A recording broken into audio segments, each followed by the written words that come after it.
जय हिंद। आप लोग को बहुत बहुत स्वागत है दोस्तों। बहुत सारे कमेंट आ रहे थे कि बायोलॉजी के जो जितना आठों चैप्टर है, आठों चैप्टर का आप ऑब्जेक्टिव करवा दीजिए। तो दोस्तों आज से एकदम स्टार्ट कर दिए बायोलॉजी को, और लगातार अभी बायोलॉजी ही चलेगा। 8 चैप्टर तक, आठों चैप्टर तक ऑब्जेक्टिव पहले कंप्लीट करा देंगे, उसके बाद दूसरा चीज़ में चलेंगे दोस्तों। क्योंकि एग्ज़ाम नज़दीक आ रहा है तो सिर्फ हम ऑब्जेक्टिव पे ही अभी फोकस करेंगे, क्योंकि ऑब्जेक्टिव आपका ठीक रहेगा ना तो एग्ज़ाम में आप ज़्यादा से ज़्यादा नंबर गेन कर पाएंगे। क्योंकि जो ऑब्जेक्टिव होता है वो कंप्यूटर से चेक होता है, और जो सब्जेक्टिव रहता है उसमें आपका राइटिंग वगैरह देखेगा, उसमें नंबर दे देता है। सबके मैक्सिमम लेकिन को उसमें नंबर आ जाता है, लेकिन जो ऑब्जेक्टिव है ये क्लियर नहीं रहेगा तो आपको नंबर नहीं आ पाएगा। तो चलिए वीडियो को स्टार्ट करते हैं, टाइम नहीं लेते हैं दोस्तों। बायोलॉजी के पहला चैप्टर में एनसीईआरटी के अनुसार ही चलेंगे, एनसीईआरटी के बेस्ट पे ही चलेंगे। तो पहला चैप्टर है जय प्रकरण, ठीक है। जय प्रकरण पढ़ना है उसको। मैं यहाँ पे देखिएगा तो ऑब्जेक्टिव क्या है कि किस प्रकार के श्वसन में अधिक ऊर्जा प्राप्त होता है। आप लोगों को पता होगा कि श्वसन दो प्रकार का होता है, एक वायवीय श्वसन होता है, एक वायवीय श्वसन होता है, एक अवायवीय श्वसन होता है। ये आप लोगों को पता होगा। तो दोस्तों याद रखिएगा कि श्वसन कितने प्रकार के हैं, दो प्रकार के हैं। तो श्वसन दो प्रकार के हैं, तो इसमें याद रखिएगा कि वायवीय श्वसन, ठीक है। वायवीय श्वसन में जो है ऊर्जा अधिक रूप में मिलता है। कौन श्वसन में अधिक रूप में मिलता है? तो वायवीय श्वसन में ऊर्जा है जो किस रूप में मिलता है? तो सबसे अधिक रूप में मिलता है। उसके बाद याद रखिएगा यहाँ पे देखिए कि स्वपोषी परपोषण, ठीक है, यानी स्वपोषी परपोषण किसमें होता है? स्वपोषी पोषण किस में पाया जाता है? तो देखिए मैक्सिमम लड़कन क्या करता है कि सिर्फ पौधा मार देता है। आपको एग्जाम में चंग भंगाने के लिए देगा, दो ऑप्शन देता है। देखिए पहला क्वेश्चन देगा, ठीक है, कि पौधा भी इसमें होगा, इसमें पौधा भी होगा, और पौधा के साथ साथ दोस्तों होता है प्रोटिस्टा। याद रखेगा, प्रोटिस्टा और प्रैकैरियोटिक। क्या होता है? प्रैकैरियोटिक्स, ठीक है। प्रैकैरियोटिक्स भी याद रखिएगा। यानी कि आपको सिर्फ हरा पौधा दे दे, आप प्रोटिस्टा और प्रैकैरियोटिक्स भी दे दे, तो ध्यान दीजिएगा इस ऑप्शन को, क्योंकि ये चंगमंगाने के लिए दे देगा, आप नर्वस हो जाइएगा। नर्वस नहीं होइएगा, ये मत रट के जाइएगा कि स्वपोषी सिर्फ पौधे ही होते हैं, उसमें बहुत सारा है। कौन कौन है? तो प्रोटिस्टा और प्रैकैरियोटिक्स भी है, ये ध्यान में रहेगा। तो चलिए आगे बढ़ते हैं। श्वसन किस प्रकार की रासायनिक अभिक्रिया है? यानी श्वसन जो है किस प्रकार की रासायनिक अभिक्रिया है दोस्तों? तो याद रखिएगा कि ऊष्माक्षेपीय अभिक्रिया है। कौन? ऊष्माक्षेपीय अभिक्रिया। कौन अभिक्रिया है? ऊष्माक्षेपीय अभिक्रिया, ठीक है। आपको याद रहेगा कि श्वसन जो है ऊष्माक्षेपीय अभिक्रिया। एकदम एक ही बात को इतना याद रखना है कि एग्जाम में ना छूटे। श्वसन कौन रासायनिक अभिक्रिया है? तो याद रखिएगा यह है ऊष्माक्षेपीय अभिक्रिया, ठीक है। ऊष्माक्षेपीय अभिक्रिया है। आगे बढ़ते हैं। आगे बढ़िएगा तो ध्यान दीजिएगा, कहा कि ग्लाइकोलाइसिस कहाँ पाया जाता है? ग्लाइकोलाइसिस कहाँ पाया जाता है? तो कोशिका द्रव्य में पाया जाता है। कहाँ पाया जाता है? कोशिका द्रव्य में पाया जाता है। याद रहेगा आपको कि ग्लाइकोलाइसिस जो है कहाँ पाया जाता है? तो कोशिका द्रव्य में पाया जाता है। एग्जाम में एक भी क्वेश्चन नहीं छूटेगा, जितना पढ़ा देंगे उतना से। यहाँ पे ध्यान दीजिएगा, ग्लाइकोलाइसिस कहाँ पाया जाता है? तो कोशिका द्रव्य में पाया जाता है। दोस्तों यहाँ पे क्वेश्चन कहा गया कि गृहिणी किसका भाग है? गृहिणी किसका भाग है? तो याद रखिएगा गृहिणी जो है छोटी आंत का भाग है। किसका भाग है? तो छोटी आंत का, ठीक है। आपको याद रहेगा। एक बात और याद रखिएगा कि छोटी आंत की जो लंबाई होता है 6 मीटर होता है। छोटी आंत की लंबाई कितना होता है? तो 6 मीटर होता है। याद रहेगा आपको कि गृहिणी किसका भाग है? तो छोटी आंत के। कहाँ पाया जाता है? तो गृहिणी कहाँ पाया जाता है? तो छोटी आंत में पाया जाता है। छोटी आंत की लंबाई कितना है? तो 6 मीटर है। उसके बाद यहाँ पे देखिएगा प्रकाश संश्लेषण कब होता है? यानी प्रकाश संश्लेषण की क्रिया जो है कब होता है? तो याद रखिएगा कि प्रकाश संश्लेषण की जो क्रिया होता है दिन में होता है। प्रकाश संश्लेषण की क्रिया कब होता है? तो दिन में होता है। और दिन में पेड़ पौधा क्या छोड़ता है? तो ऑक्सीजन छोड़ता है। और रात में क्या छोड़ता है? तो कार्बन डाइऑक्साइड छोड़ता है। याद रखिएगा कि दिन में पेड़ पौधा क्या छोड़ता है? ऑक्सीजन। रात में क्या छोड़ता है? तो कार्बन डाइऑक्साइड छोड़ता है। यहाँ तक समझ में आ गया होगा तो प्लीज आप लोग एक स्क्रीनशॉट कर लीजिए।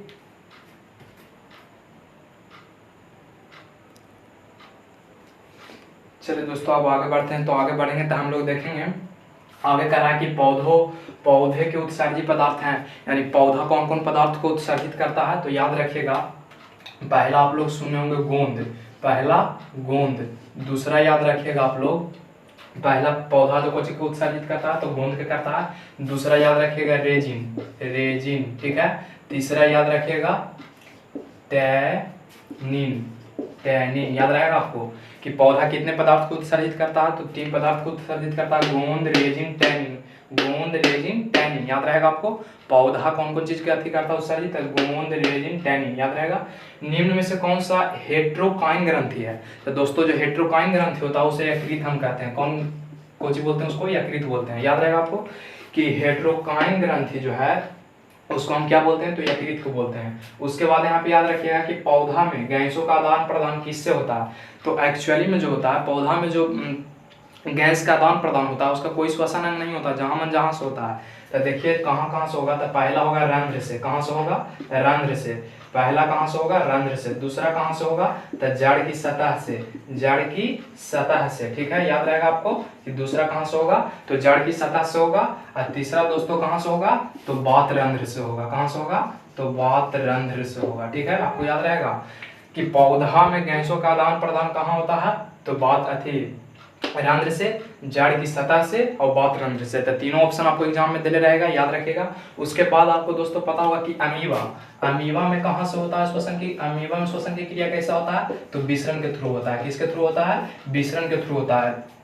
आपको पता होगा कि अमीबा में श्वसन की क्रिया किसके थ्रू होता है, तो विसरण के थ्रू होता है।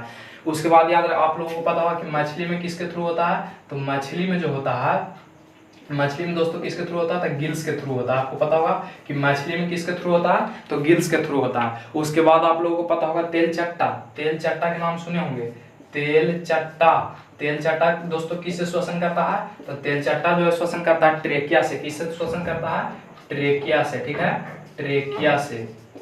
याद रहेगा आपको कि पेड़ पौधा है, पेड़ पौधा का कोई श्वसन अंग नहीं होता है, कोची से सब चीज से श्वसन करता है। पहला रंध्र, वात रंध्र और किस चीज से, तो और हम दोस्तों बताएं जड़ की सतह से, यानी नीचे से भी कर लेता है। उसके बाद हम बताएं कि अमीबा में कैसे होता है श्वसन, श्वसन की क्रिया, तो याद रखिएगा कि अमीबा में विसरण के थ्रू श्वसन की क्रिया होता है। उसके बाद हम बताएं मछली में, तो मछली में जो होता है गिल्स के थ्रू होता है। उसके बाद याद रखिएगा कि तेल चट्टा में किसके थ्रू होता है, तो ट्रैकिया के थ्रू होता है, यानी ट्रैकिया द्वारा है जो श्वसन करता है, ठीक है। तो ये बोर्ड एग्जाम में दोस्तों बहुत बार क्वेश्चन पूछा गया है, इस चलते हम इसमें सारा क्वेश्चन को क्या कर रहे हैं, रिपीट करा रहे हैं, यानी इतना बार याद कर लीजिए कि एग्जाम में छूटे नहीं।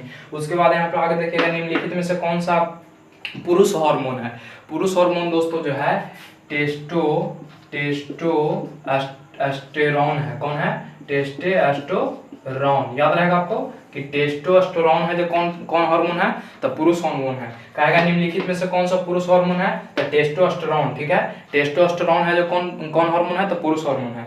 आगे देखिएगा तो किण्वन की प्रक्रिया किस में होती है, तो दोस्तों जो किण्वन की प्रक्रिया होती है किस में होती है, तो ईस्ट में होती है। किस में होती है, ईस्ट में होती है। आपको याद रहेगा ये एग्जाम में बहुत बार पूछ रहा है कि किण्वन की प्रक्रिया किस में होता है, तो किण्वन की जो प्रक्रिया होता है ईस्ट में होता है, ठीक है। तो आप लोगों को समझ में यहाँ तक आ गया होगा, आशा करते होंगे। इसका एक स्क्रीनशॉट कर लीजिए, उसके बाद हम आगे बढ़ते हैं, ठीक है।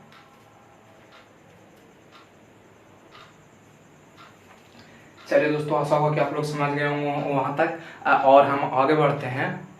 आगे दोस्तों कहा गया कि एक वयस्क मनुष्य में कितने दांत होते हैं, यानी कि एक जो बड़ा आदमी होता है उसमें कितना दांत होता है, तो याद रखिएगा कि एक वयस्क मनुष्य में जो होता है 32 दांत होता है। कितना दांत होता है, तो 32 दांत होता है। दोस्तों क्वेश्चन पूछता है कि दांत कितने प्रकार के होते हैं, तो याद रखिएगा दांत जो है 4 प्रकार के होता है। कितने प्रकार का होता है, 4 प्रकार का होता है, ठीक है ना। ये बात याद रहेगा कि एक वयस्क मनुष्य में कितने दांत होते हैं, तो 32 दांत होते हैं।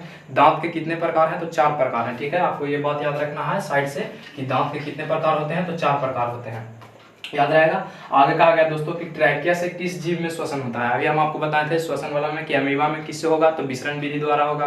फिर ये कैसे करेगा, तेलचट्टा की यानी कॉकरोच जिसको बोलते हैं, कॉकरोच ही किससे करेगा, तो ट्रैकिया से करेगा। मछली किससे करेगा, तो गिल से करेगा। तो हम कह सकते हैं कि कॉकरोच, ठीक है, कॉकरोच या जिसको हम बोलते हैं तेलचट्टा, ठीक है। याद रहेगा कि ट्रैकिया के माध्यम से कौन जीव श्वसन करता है, तो तेलचट्टा या कॉकरोच जिसको हम लोग बोलते हैं। आगे बढ़िएगा तो शरीर में, ठीक है, शरीर में भोजन का पचना कौन सी अभिक्रिया है, शरीर में भोजन का पचना कौन सी अभिक्रिया, तो याद रखिएगा कि उपचयन अभिक्रिया। कौन अभिक्रिया है, उपचयन अभिक्रिया। याद रहेगा आपको कि शरीर में भोजन का पचना कौन सी अभिक्रिया है, तो उपचयन अभिक्रिया है। श्वसन कौन सी अभिक्रिया है, पीछे बताया हम आपको, तो श्वसन कौन अभिक्रिया है, तो ऊष्माक्षेपी अभिक्रिया। भोजन का पचना यानी शरीर में भोजन का पचना कौन अभिक्रिया है, तो उपचयन अभिक्रिया है। और श्वसन कौन अभिक्रिया है, तो ऊष्माक्षेपी अभिक्रिया, ठीक है। उसके बाद यहाँ याद रखिए कि मानव मूत्र में यूरिया का कितना प्रतिशत मात्रा होता है, यानी जो मानव का मूत्र होता है उसमें कितना प्रतिशत यूरिया का मात्रा होता है दोस्तों, तो मानव मूत्र में आप याद रखिएगा कि 2% यूरिया होता है। कितना प्रतिशत यूरिया होता है, तो 2% यूरिया होता है। चलिए अब यहाँ बढ़ते हैं, आगे बढ़ते हैं। तो कहा गया रक्त क्या है, तो दोस्तों रक्त एक सरल उत्तक है। कौन उत्तक है, सरल उत्तक है, ठीक है। याद रहेगा आपको कि रक्त क्या है, तो रक्त एक सरल उत्तक है। रक्त का लाल होने का कारण क्या है? हेमोग्लोबिन है। कुछ है हेमोग्लोबिन, ठीक है, हेमोग्लोबिन है, ठीक है। याद रहेगा आपको कि रक्त के लाल होने का कारण क्या है? हेमोग्लोबिन है। हेमोग्लोबिन में कौन सा तत्व पाया जाता है? तो याद रखिएगा कि आयरन यानी Fe पाया जाता है, ठीक है, यानी लोहा पाया जाता है, ठीक है ना। याद रहेगा आपको। यहाँ से बताइएगा तो रक्त क्या है? तो रक्त एक सरल ऊतक है। ये लाल किसके कारण होता है? तो हेमोग्लोबिन के कारण होता है। हेमोग्लोबिन में कौन सा तत्व पाया जाता है? तो याद रखिए कि लोहा, जिसको हम Fe बोलते हैं, ठीक है, यानी या कहते हैं कि रक्त में कौन सा तत्व पाया जाता है? तो लोहा तत्व पाया जाता है, ठीक है। यहाँ तक आशा करते हूँ कि समझ में आ गया होगा कि एक वयस्क मनुष्य में 32 ट्रैकिया से कौन करता है? तो कॉकरोच, जिसको तिलचट्टा बोलते हैं। शरीर में भोजन का पाचन किस अभिक्रिया द्वारा होता है? तो उपचयन अभिक्रिया द्वारा। मानव मूत्र में यूरिया का प्रतिशत मात्रा कितना होता है? तो 2%। रक्त क्या है? तो रक्त एक सरल ऊतक है। रक्त क्या है? तो रक्त एक सरल ऊतक है। इसमें क्या पाया जाता है? हेमोग्लोबिन पाया जाता है। और हेमोग्लोबिन में कौन सा तत्व पाया जाता है दोस्तों? तो लोहा तत्व पाया जाता है, ठीक है। आशा करते हैं कि आप लोगों को क्या समझ में आ गया होगा। चलिए इसका स्क्रीनशॉट कर लीजिए।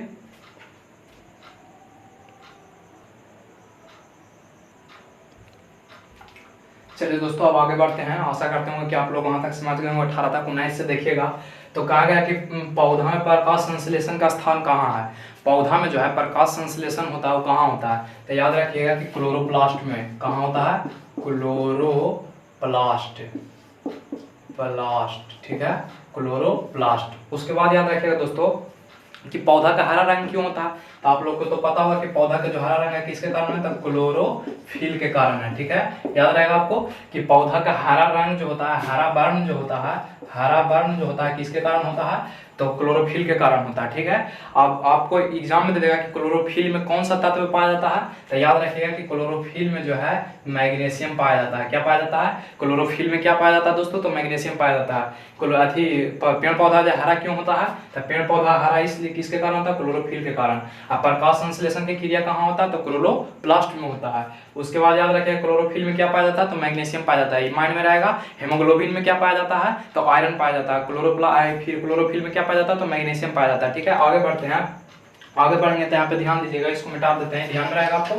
इसको बाद यहाँ पे ध्यान दीजिएगा कि श्वसन का अंतिम उत्पाद क्या है? जब श्वसन की क्रिया संपन्न हो जाता है तो उसका अंतिम उत्पाद के रूप में क्या निकलता है? तो दोस्तों याद रखिएगा कि श्वसन के जो अंतिम क्रिया के रूप में निकलता है तो आपको पता होगा कि कार्बन डाइऑक्साइड निकलता है, फिर क्या निकलता है? तो जल निकलता है। अब प्लस में क्या मिलता है हमको? ऊर्जा मिलता है, ठीक है। यानी श्वसन की क्रिया में क्या क्या मिलता है? तो कार्बन डाइऑक्साइड, यानी अंतिम उत्पाद कह रहा था। अंतिम उत्पाद में अंतिम में क्या मिलेगा? कार्बन डाइऑक्साइड मिलेगा, जल मिलेगा और क्या मिलेगा? तो ऊर्जा मिलेगा, ठीक है। यानी श्वसन का अंतिम उत्पाद क्या है? तो श्वसन का अंतिम उत्पाद कार्बन डाइऑक्साइड, जल प्लस ऊर्जा है, ठीक है। उसके बाद आगे बढ़िए। मानव आहार नाल की सबसे लंबी भाग क्या है?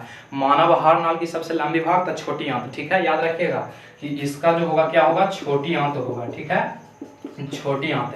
यानी याद रहेगा आपको कि मानव आहार नाल की सबसे लंबा भाग क्या है? तो छोटी आंत है, ठीक है। उसके बाद यहाँ पे याद रखिएगा कि चलनी नाली कहाँ पाई जाती है? तो दोस्तों आप लोगों को पता होगा कि पौधा में जो कोशिका पाया जाता है, 2 प्रकार के कोशिका पाया जाता है। यहाँ पे थोड़ा सा समझाते हैं, ध्यान दीजिएगा कि पौधा में जो कोशिका है 2 प्रकार के पाया जाता है। एक कुछ होता है तो जाइलम होता है, जाइलम, ठीक है, जाइलम होता है। एक फ्लोएम होता है ना, एक फ्लोएम होता है। तो आपको देखिए याद करवा देते हैं। क्वेश्चन पूछता है कि जल ढोने वाला कौन है? तो जल खनिज इसमें ढोने वाला जैसे जल जैसे जाइलम, यानी जैसे जल जैसे जाइलम। जल को कौन ढोता है? तो जाइलम ढोता है, यानी जितना खनिज लवण होगा कौन ढोवेगा? तो जाइलम ढोवेगा। उसके बाद फ्लोएम जो है, फ्लोएम दोस्तों जो खाना बनता है, पेड़ पौधा का जो खाना बनता है, पेड़ पौधा को जो खाना बनता है उसको क्या करता है? तो फ्लोएम होता है, ठीक है। याद रहेगा आपको कि पेड़ पौधा को जो खाना बनता है वो क्या कौन होता है? तो याद रखिएगा कि फ्लोएम होता है, ठीक है। चलिए आगे बढ़ते हैं। हम आगे बढ़ेंगे तो यहाँ पे क्वेश्चन कहा गया है कि चलनी नालिकाएं पाई जाती है। तो चलनी नालिकाएं जो पाई जाती है दोस्तों फ्लोएम में पाई जाती है। किस में पाई जाती है? तो फ्लोएम में पाई जाती है, ठीक है, फ्लोएम में पाई जाती है। याद रहेगा आपको कि चलनी नालिकाएं किस में पाई जाती है? तो फ्लोएम में पाया जाता है। उसके बाद याद रखिए कि हरे पौधे को क्या कहते हैं दोस्तों?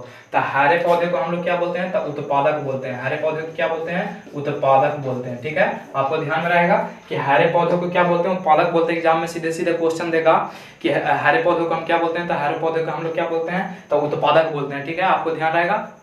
दोस्तों रात का 12 बजे वीडियो शूट हो रहा है, तो कृपया आप लोग ज़्यादा से ज़्यादा लाइक कीजिएगा, शेयर कीजिएगा, पसंद आएगा तो सारे ग्रुप में, क्योंकि दोस्तों एग्जाम के लेके भी आई है बहुत, ठीक है। तो चलिए अब आगे बढ़ते हैं। इसको आप लोग एक स्क्रीनशॉट कर लीजिए पहले, ठीक है। चलिए दोस्तों अब आगे बढ़ते हैं। यहाँ तक तो आप लोग समझ गए, यहाँ तक कोई दिक्कत नहीं हुआ होगा। आगे बढ़ते हैं तो आगे कहा गया कि आरबीसी का जीवन काल कितना दिन होता है, यानी आरबीसी कितना दिन तक जिंदा रह सकता है। तो याद रखिएगा कि आरबीसी का जो जीवन काल होता है 120 दिन होता है, 120 दिन होता है। ठीक है, आरबीसी का जीवन काल कितना दिन होता है, 120 दिन होता है। दोस्तों एक बात और याद रखिएगा कि आरबीसी का फुल फॉर्म क्या होता है, तो रेड ब्लड सेल होता है। क्या होता है, रेड ब्लड सेल होता है। आपको याद रहेगा कि आरबीसी का जीवन अवधि कितना होता है, तो 120 दिन होता है। इसका फुल फॉर्म क्या होता है, रेड ब्लड सेल होता है। ठीक है, यहाँ तक समझ में आ गया आपको। मानव शरीर के सबसे लंबी कोशिका क्या है, तो सबसे लंबी कोशिका जो है दोस्तों हमारा माइंड से लेकर नीचे तक जो लगा हुआ रहता है उसको हम लोग बोलते हैं न्यूरॉन बोलते हैं। क्या बोलते हैं, न्यूरॉन बोलते हैं। ठीक है, न्यूरॉन को हम लोग बोलते हैं तंत्रिका कोशिका। ठीक है, तंत्रिका कोशिका। ठीक है, याद रहेगा आपको, तंत्रिका कोशिका क्या बोलते हैं, इंग्लिश में बोलते हैं न्यूरॉन, हिंदी में तंत्रिका कोशिका बोलते हैं, जो हमारे कहाँ से कनेक्ट रहता है, तो माइंड से कनेक्ट रहता है। ठीक है, आपको याद रहेगा मानव शरीर के सबसे लंबी कोशिका कौन है,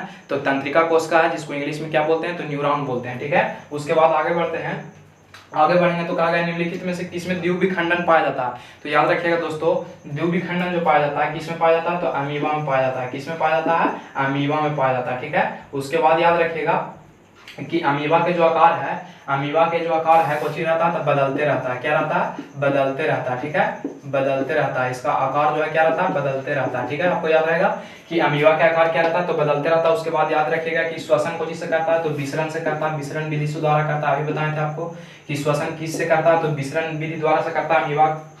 उसके बाद याद रखिएगा अमीबा जो है वो अपना भोजन कुटपाद के थ्रू करता है, कुटपाद के थ्रू करता है। ठीक है, याद रहेगा आपको कि निम्नलिखित में से किस में द्विविखंडन होता है, तो द्विविखंडन की क्रिया अमीबा में होता है। ये अपना आकार को बदलते रहता है। इसमें भोजन को जिससे करता है, तो कुटपाद से करता है। इसका जो है ये कौन विधि से श्वसन करता है, तो विसरण विधि से श्वसन करता है। अमीबा का दोस्तों जो कुटपाद के थ्रू खाना खाता है, जैसे देखेंगे आप लोग इस प्रकार, अमीबा इस प्रकार से रहता है, देखेंगे ये जो होता है यहाँ पे देखिए, इसका ये जो है ना, ये वाला पूरा कुटपाद कहलाता है। यही कुटपाद के थ्रू क्या करता है, तब भोजन को यहाँ ग्रहण कर लेता है। और दोस्तों पूछा जाता है कि इसका अथी जो भोजन है कहाँ, इसका जो पाचन होता है कहाँ होता है, तो रसधानी में, भोजन रसधानी में। याद रखेगा, भोजन रस धानी में इसका क्या होता है, पाचन होता है। यानी अमीबा जो भोजन करता है उसका पाचन कहाँ होता है, तो भोजन रसधानी में भोजन होता है। किसके थ्रू भोजन को ग्रहण करता है, तो कुटपाद के थ्रू करता है। इसका आकार है जो क्या होता है, चेंज होते रहता है। अमीबा है जो श्वसन किससे करता है, तो याद रखिएगा अमीबा जो है विसरण विधि से श्वसन करता है। अमीबा जो है, अमीबा में कौन सी प्रक्रिया होती है, तो याद रखिएगा द्विविखंडन प्रक्रिया होती है। आपको याद रहेगा इतना बात। चलिए इसको हम मिटा देते हैं जो फालतू लिखे हैं। ठीक है, यहाँ तक याद आपको रह जाएगा ना कि अमीबा में कौन कैसा श्वसन होता है, तब विसरण के थ्रू श्वसन होता है। इसका द्विविखंडन इसमें पाया जाता है, यानी द्विविखंडन विधि पाया जाता है। ठीक है, इस प्रकार से आपको याद रखना है। उसके बाद दोस्तों आगे बढ़ेंगे तो पौधों में फल को पकने में कौन सा हार्मोन मदद करता है। आपको पता होगा कि पौधा का जो हार्मोन है 5 प्रकार का होता है। पौधा हार्मोन कितने प्रकार के होते हैं, तो 5 प्रकार के होते हैं, जिसमें से एक हार्मोन आपको यहाँ से क्वेश्चन कर दिया है कि पौधा में जो फल लगता है वो फल को पकने में कौन मदद करता है दोस्तों, तो पौधा में जो फल लगता है उसको पकने में मदद करता है एथिलीन। कौन मदद करता है, एथिलीन करता है। आप लोग साथ हम केमिस्ट्री में एल्कीन समूह पढ़ा दिए हैं, तो एल्कीन समूह में हम एथिलीन के सूत्र बताए थे, आपको याद होगा। ये भी याद रख लीजिएगा कि एथिलीन के सूत्र C2H4 होगा, C2H4 होगा। कि कौन ग्रुप के है, तो याद रखिएगा ये ग्रुप कौन है, किसका है, तो एल्कीन का, क्योंकि हम केमिस्ट्री में भी पढ़ा दिए हैं। तो आपको याद रहेगा कि पौधा में जो फल लगता है उसको पकने में कौन सा हार्मोन मदद करता है दोस्तों, पौधा में जो फल लगता है उसको कौन सा हार्मोन पकने में मदद करता है, तो एथिलीन हार्मोन जो है उसको जब फल लगता है पौधा में तो उसको पकने में मदद करता होगा। एकदम आशा करिए कि जितना हम पढ़ा रहे हैं उससे ज़्यादा एग्जाम में नहीं पूछेगा जैव परिक्रमण से। ठीक है, एकदम एग्जाम में बैठेगा तो आपको लगेगा कि हाँ कुछ पढ़े हैं। ठीक है, तो वीडियो को ज़्यादा से ज़्यादा लाइक कीजिए, शेयर कीजिए। ठीक है, अच्छा लगा तो उसके बाद इसको आप लोग सबसे पहले स्क्रीनशॉट कर लीजिए।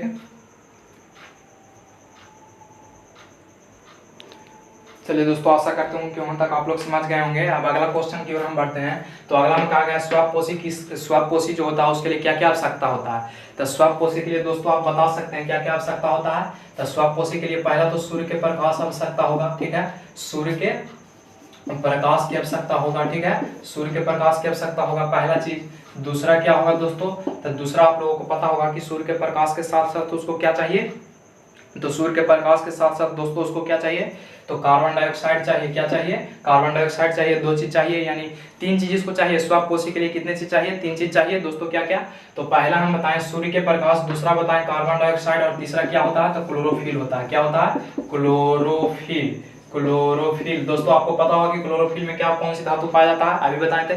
क्लोरोफिल में जो है मैग्नीशियम धातु पाया जाता है, ठीक है। उसके बाद याद रखिएगा, उसके बाद यहाँ पे याद रखिएगा कि श्वासकोशी के लिए कितने आवश्यक पदार्थ हैं, तो 3 आवश्यक पदार्थ हैं। कौन कौन? सूर्य के प्रकाश, कार्बन डाइऑक्साइड और क्लोरोफिल। क्लोरोफिल में कौन तत्व पाया जाता है? तो मैग्नीशियम तत्व पाया जाता है। आगे बढ़ते हैं।